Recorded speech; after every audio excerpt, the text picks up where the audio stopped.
Na to hindi ako nag-enjoy. Nag-suffer ako buong game. Dalawang game nag-suffer ako.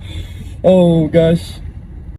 Hey, what's up guys? What's up Airsoft Jedi? Another game. Natapos na naman isang game guys. Lesson learned na malupit. Yeah, we learned it the hard way. So guys, isipin nyo, ang bit-bit ko is dapat bumili pala tayo ng ano. Ang bit-bit ko ay dalawang blowback rifle. Pinagsalit ko sa game, ha? Unang gamit ko is Salvo Precision MCX Spear LT. Full option, guys. Ang yapang. Full option. Tapos meron akong 6 na magazine.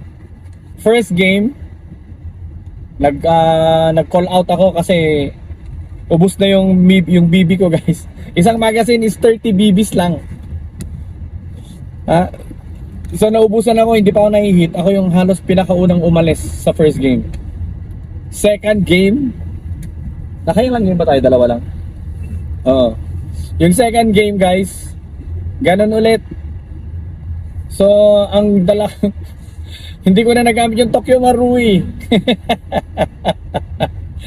Hanip.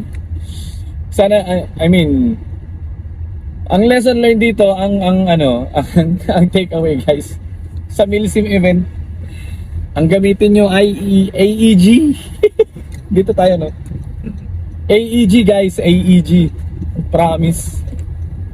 Cool ka nga na naka-blowback. Cool ka, as in, super cool.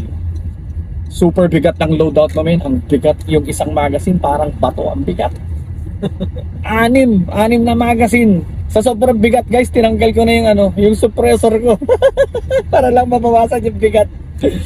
Tapos yung loadout ko sa carrier. Nakakatawa tong game na to. So puro puro lesson learned ang nangyari sa game na to. Hindi ako nag-enjoy. Nag-suffer ako buong game. Dalawang game nag-suffer ako. Oh gosh.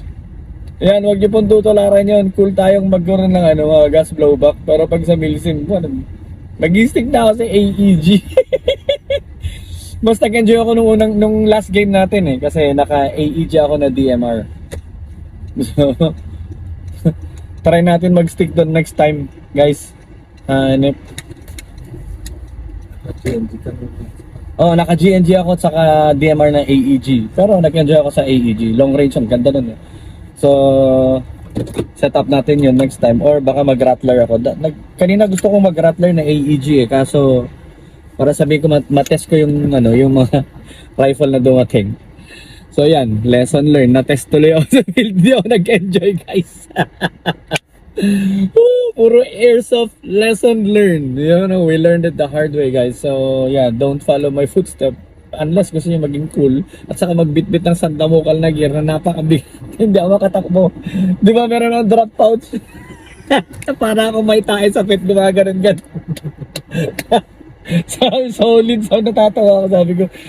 Yun, hindi pa ako nakatulong sa teammates ko kasi hindi nga ako makatakbo. Tapos limitado yung bala ko. So binantayan ko lang yung dalawang entry point, left and right kasi iisang AEG na lang naiwan at saka yung sniper namin tinamaan pa. So dalawa na lang kaming naiwan. Talagang as in. Olats. Peace guys.